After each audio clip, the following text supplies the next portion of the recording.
الحمد للہ وکفا وسلام علی عبادہ الذین اصطفى اما بعد فاعوذ باللہ من الشیطان الرجیم بسم اللہ الرحمن الرحیم رب اشرح لی صدری ویسر لی امری واحلل عقدۃ من لسانی یفقهوا قولی واجعل لی وزیرا من اہلی اللہم فقہنا فی الدین رب زدنی علما اللہم انا نسألک علما نافعا رزقا طیبا وعملا متقبلا اللهم انفعنی بما علمتنی وعلمنی ما ينفعنی وزدنی علما آمین ثم آمین۔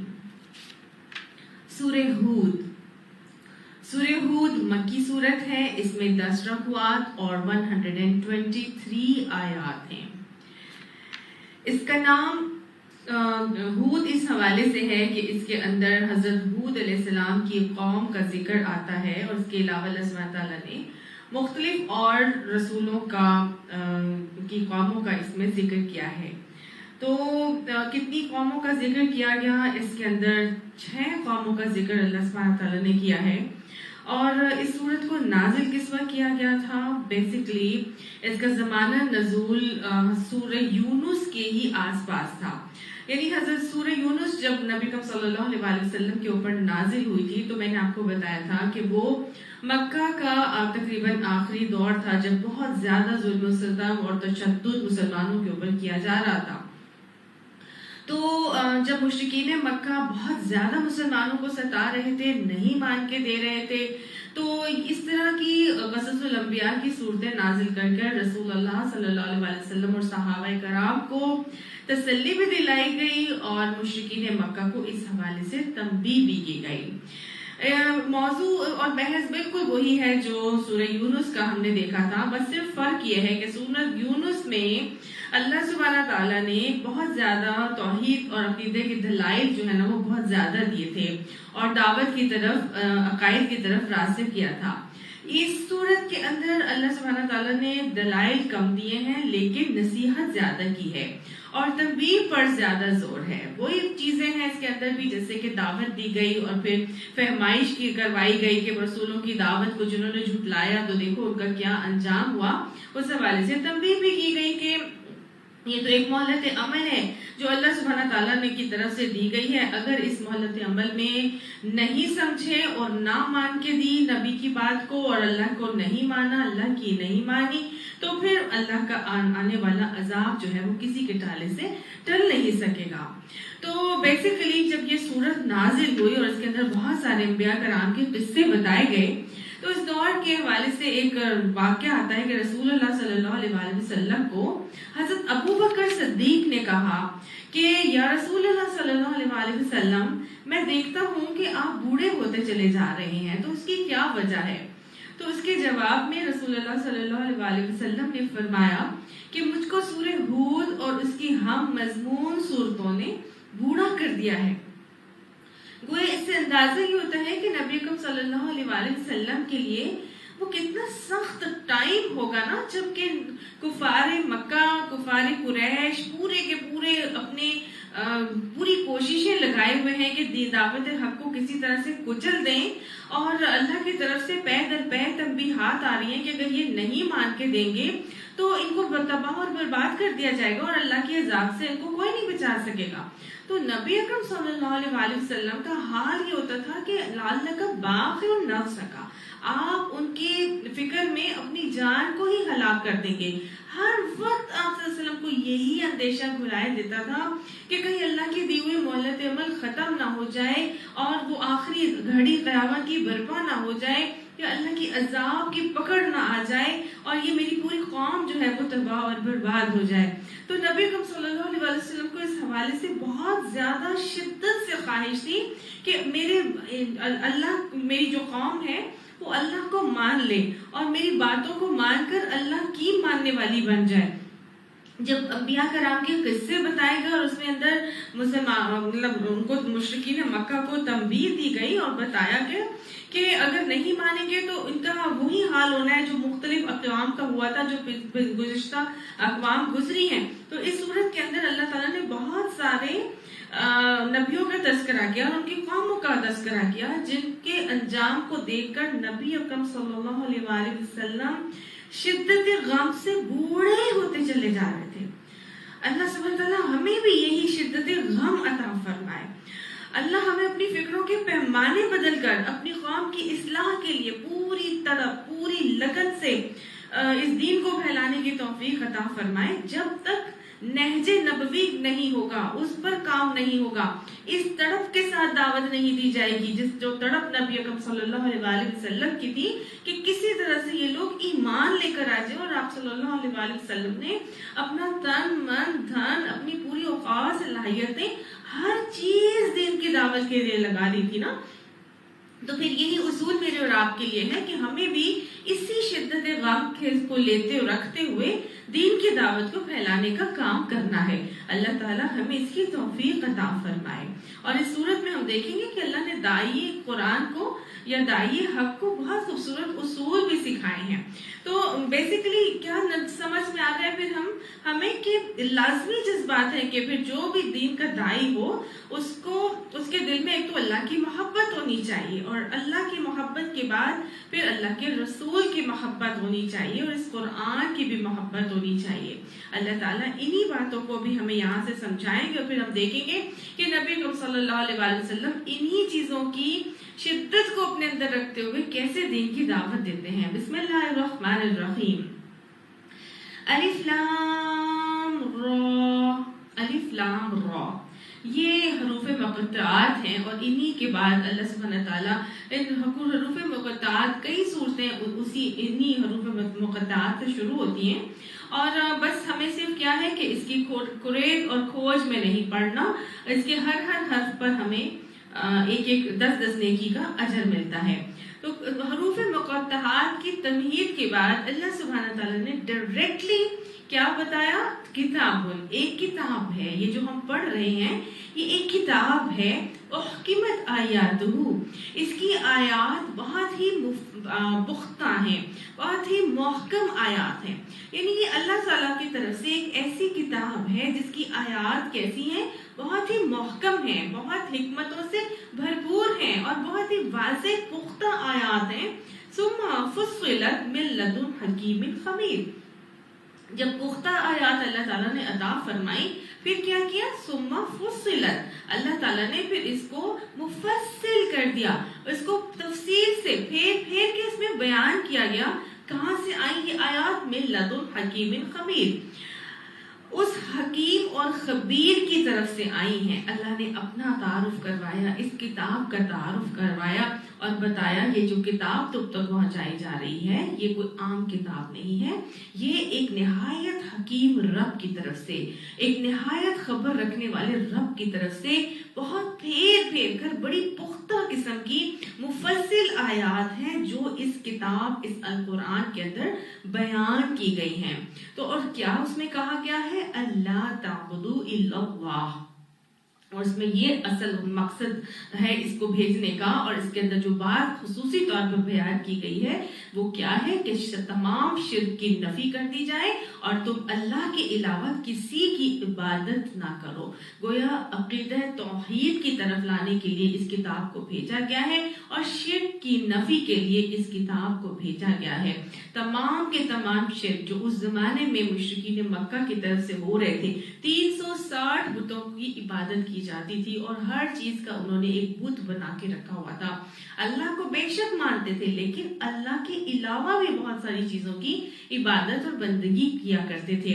تو ان کو ان چیزوں کی بندگی سے ہٹا کر صرف اور صرف اللہ کی وحدانیت کی طرف لایا جا رہا ہے، اور عقیدہ توحید راسخ کرنے کے لیے بتایا گیا کہ اس کتاب کو بھیجا گیا ہے، اور بڑی زبردست قسم کی پختہ آیات اس میں نازل کی گئی ہیں.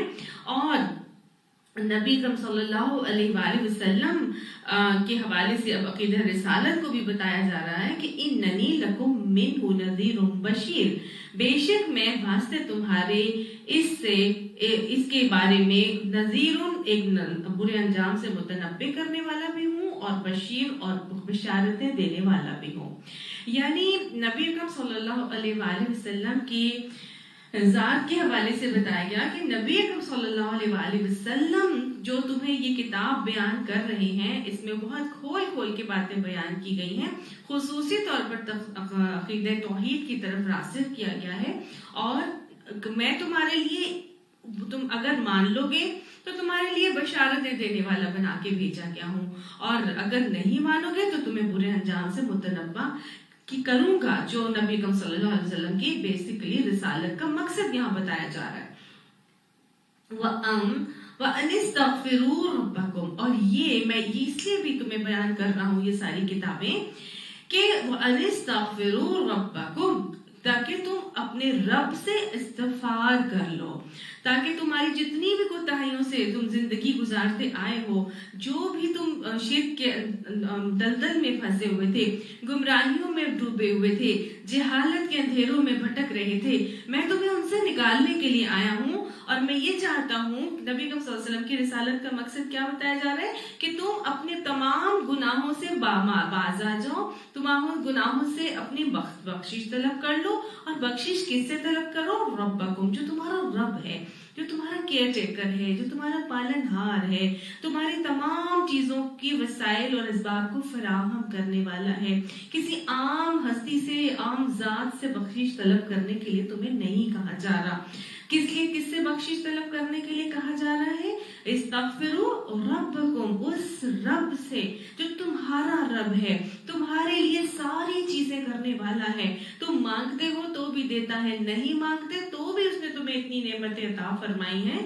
اگر تم اپنے رب سے، جو تمہارا رب ہے، اس کی طرف پلٹ کر آؤ گے، اس سے بخشش طلب کرو گے، تو وہ رب تو اتنا محبت کرنے والا رب ہے کہ جب تم پلٹ کے اس کے پاس آؤ گے تو جتنے تم نے گناہ کیے ہوں گے، اس رب کو، وہ غنی ہے، اس کو تمہارے گناہوں سے کوئی فرق نہیں پڑتا، اس کو کوئی فرق نہیں پڑے گا اگر تم سارے زمین آسمان بھر کے بھی گناہوں کو لے کر آ جاؤ گے اور ایک دفعہ کہو گے اے اللہ تو مجھے معاف کر دے، تو اللہ سبحانہ تعالیٰ تو زمین آسمان سجا دینے کا حکم دیتا ہے، وہ اپنے پلٹنے والے کے لیے بہت بہت خوش ہوتا ہے۔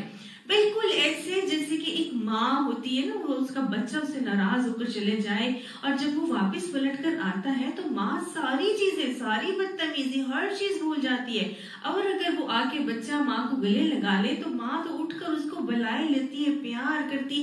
تو وہ رب، جب مائیں ایسے کرتی ہیں اپنی اولادوں کے ساتھ، جو غلطی سے کرنے کے بعد واپس اپنی ماں ہی کے پاس پلٹ آئے تو اس کے لیے وہ اتنی بہترین معاملات کرتی ہے، تو وہ ہمارا رب، وہ تو 70 ماؤں سے زیادہ پیار کرنے والا ہے۔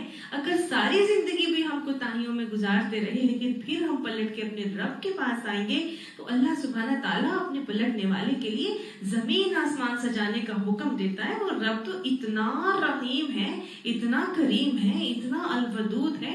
اللہ سبحانہ تعالیٰ کہ نبی صلی اللہ علیہ وسلم نے کیا فرمایا تھا؟ جو شخص استغفار کو اپنے لیے لازم کرتا ہے تو اللہ سبحانہ تعالیٰ اس کے لیے مشکلات سے نکلنے کا راستہ آسان کر دیتا ہے۔ تو تم جس دلدل میں پھنسے ہوئے ہو، تم جس مشکلات کا شکار ہو، آج بھی تمہارے پاس مہلت عمل ہے، ابھی بھی اللہ کی طرف پلٹ آؤ جو تمہارا رب ہے۔ ثم توبوا الیہ، پھر اس کی طرف انابت کر لینا، پھر اس کی طرف پلٹ آنا۔ اگر بخشش کرو گے تو بس چاہو گے، اگر بخشش مانگو گے اپنے رب سے تو بس یہ نہیں کہ بس توبہ توبہ کر کے یا استغفر اللہ کر لی اور بس اپنے اسی عمل پہ چلتے رہو، نہیں۔ توبو الیہ، پھر تم اس کی طرف پلٹ کر آنا، پھر اس کی طرف انابت کر لینا، پھر اسی کے ہو جانا، پھر اس کے علاوہ اور کسی کی بندگی نہیں کرنی، کسی کی عبادت نہیں کرنی۔ جب تم اپنا عمل ایسا کر لو گے، اپنے آپ کو شرک سے بیزار کر لو گے، اللہ ہی کے ہو کے رہ جاؤ گے، اللہ ہی کی طرف حاجت روائی اور مشکل کشائی کے معاملات کرو گے تو اللہ کیا کرے گا؟ اللہ کیا تمہیں چھوڑ دے گا؟ حدیث میں آتا ہے نا کہ جو شخص استغفار کو اپنے لیے لازم کر لے گا، اللہ سبحانہ تعالیٰ اس کے لیے مشکلات سے نکلنے کا راستہ آسان کر دے گا اور اس کو وہاں سے رزق دے گا جہاں سے اس کا گمان بھی نہیں ہوگا۔ تو اگر تم سمجھتے ہو کہ تم اپنی ساری اپنی زندگی کے طور طریقوں کو چھوڑ کے ہر چیز سے معافی مانگ کے اللہ کی طرف پلٹ کر آؤ گے اور تم اپنی ساری چیزوں کو اس رب کی رضا کو حاصل کرنے کے لیے چھوڑ کر رب کے بتائے ہوئے طریقوں کے مطابق ہو جاؤ گے، تمہاری زندگی میں کیا اس کی وجہ سے کوئی لاس ہو جائے گا؟ کیا تمہاری ساری نعمتیں اللہ تعالیٰ چھین لے گا؟ کیا تمہیں مشکلات کے دلدل میں ڈال دے گا؟ نہیں، اللہ کا وعدہ ہے. اللہ نے فرمایا تم توبوا الیہ، اگر تم اللہ کی طرف پلٹ کے آ جاؤ گے اس کے بعد، توبہ کرنے کے بعد، تو یمتعکم متاعا حسنا، وہ تمہیں ایک کیا کرے گا، ایک مدت خاص تک تم کو اچھا سامان زندگی دے گا. وہ یمتعکم، وہ تمہیں متاع دے گا. کیا، کون سی متاع؟ متاعا حسنا، بہترین سامان دے گا.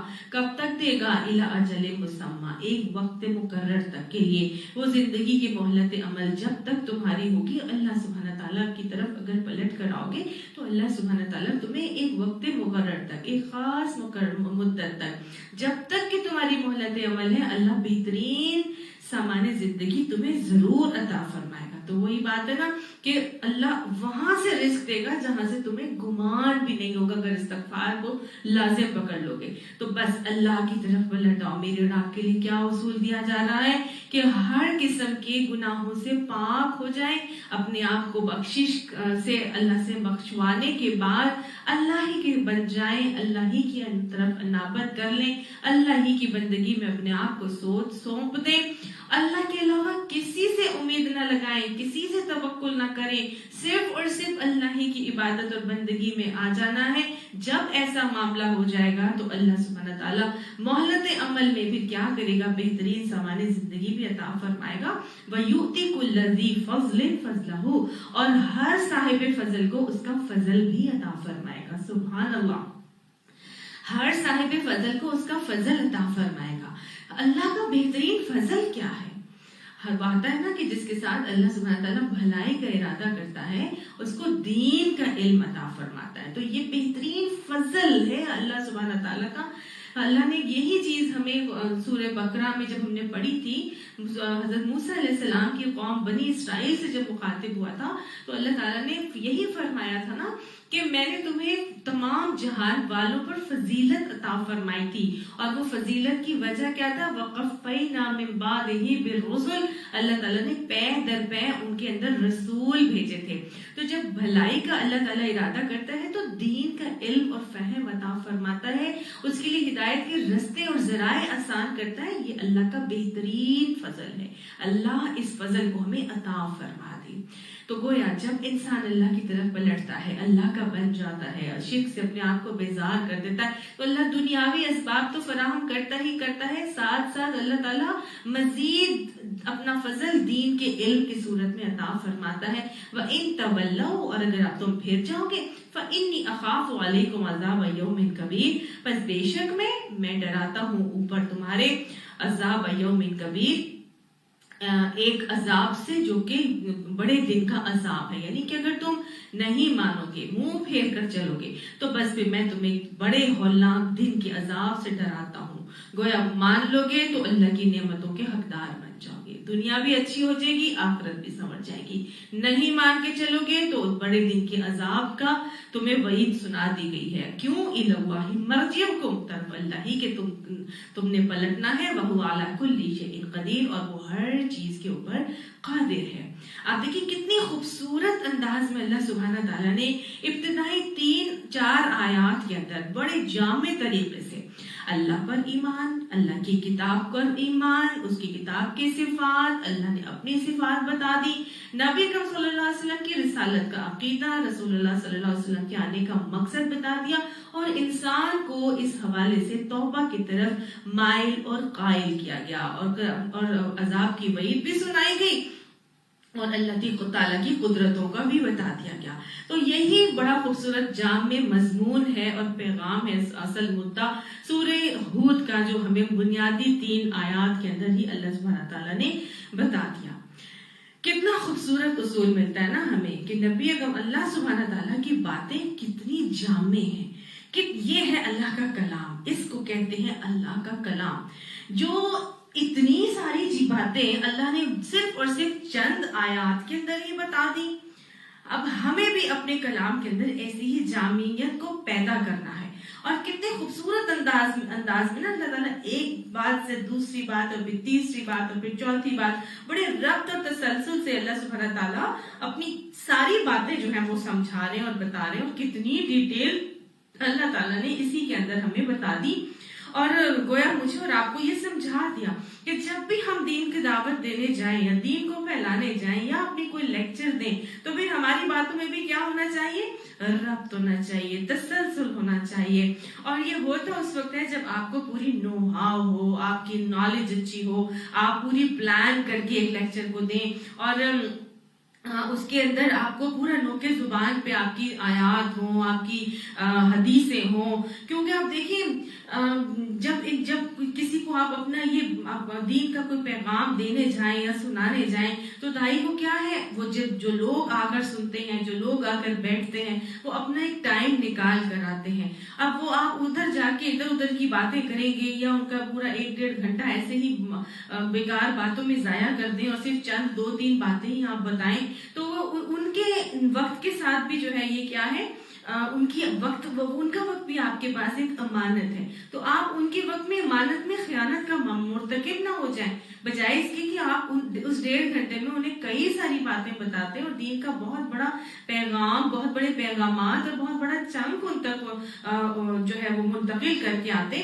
آپ ادھر ادھر کی باتیں کر کے اور آ جائیں تو یہ بھی جو ہے وہ بے ربط قسم کی دعوت بے ہنگم طریقے سے دینا دین میں پسندیدہ نہیں ہے. بڑی جامعیت سے اپنی بات کو کرنا چاہیے. اچھا، فصاحت اور بلاغت اتنی ضروری نہیں ہے، لیکن ربط کلام بہت ضروری ہے. ربط کلام جب مربوط ہوتا ہے اور ربط کے ساتھ ہوتا ہے تبھی اس کے اندر تاثیر بھی آتی ہے، تبھی اس اگلے کے دل میں بھی وہ بات اترتی ہے. تو گویا یہاں پر ہمیں بھی اصول یہی مل رہا ہے کہ دعوت کیسے دی جائے کہ کلام میں بالکل ربط ہونا چاہیے.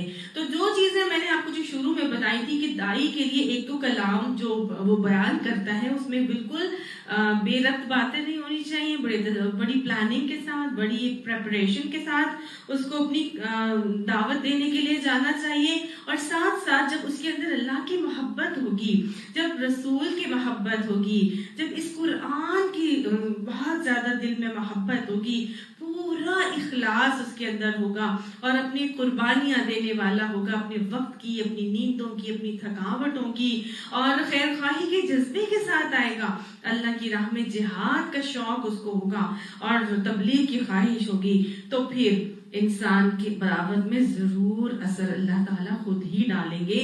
سب سے بڑی بات یہ ہے کہ جب اس کے عمل میں یہ ساری باتیں ہوں گی تو انشاءاللہ اللہ اس کی زبان سے ضرور ہی نکالیں گے. اب اتنی ساری چیزیں ہم کیسے ایک دم سے اپنے اندر لے کر آ جائیں نا، انسان پریشان ہو جاتا ہے کہ میں ایک دم سے کیسے لے کر آ جاؤں.